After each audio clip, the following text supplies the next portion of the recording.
Hey, look, it's Dave Olson again.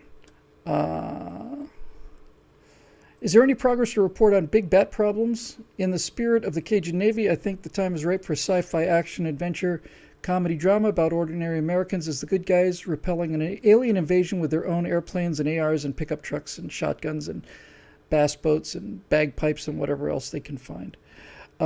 Dave, it's kind of a trick answer. It's a very straightforward question. So has there been progress on big bat problems? Yes and no. Has there been progress on the movie in terms of getting the movie closer to production? No. But there's been enormous progress on the Star Citizen thing, and I've said it before, the more I think about it, the clearer it gets. This ability to start out doing fictional 4 or 5 minute mini movies in this game world, science fiction movies, with a studio that costs $160 million. And Star Citizen is the largest crowdfunded project in history by a margin. So it is the perfect world between where I am and where I would like to be. It's a perfect world. It is precisely halfway between the political work I'm doing now and the feature film work I want to do in the future, which is also going to carry a message in a much more powerful way. It's going to carry a message that you not only don't see, but that you really enjoy and recommend to your friends and, go watch a couple times. So while nothing has gotten closer in terms of getting Big Bet Problems financed and started, a lot has happened getting closer to doing these little mini movies, which I realized, I don't know, we've been talking about this for 3 months now, maybe even a little longer. And in the discussions I've had with people, I have seen this kind of look from virtually everybody. And the look is kind of, maybe, Bill, maybe you just shouldn't, bet the whole farm on this. I mean, it sounds interesting and fun and all, but maybe you should. And that's when I realized that there was no way that I can explain this. And I just have to do one. So we're getting very close to doing one. Matt Lloyd, famed miscreant and degenerate, and Foghorn, also known as Viper Check, well-known braggart, loudmouth, and drunk, and I have been working on these things for, almost 2 months now.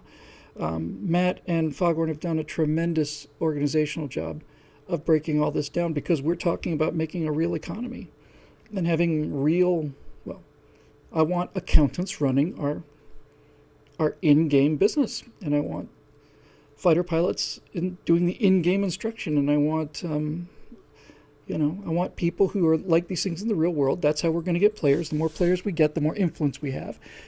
The more influence we have, the more stories we can tell, the more movies we can make, these little mini movies, because I have learned what works and what doesn't on YouTube. And I have been talking to people for 10 years now at things like Tea Party rallies and Republican groups and stuff. And it's like, how can we get to young people? And it's gotten clearer and clearer to me that it doesn't matter what I talk about. It's still a 58-year-old guy in front of a green screen, and that's just not going to make the penetration. So these movies are not zero to produce, but we're talking thousands of dollars, not hundreds and hundreds of thousands of dollars.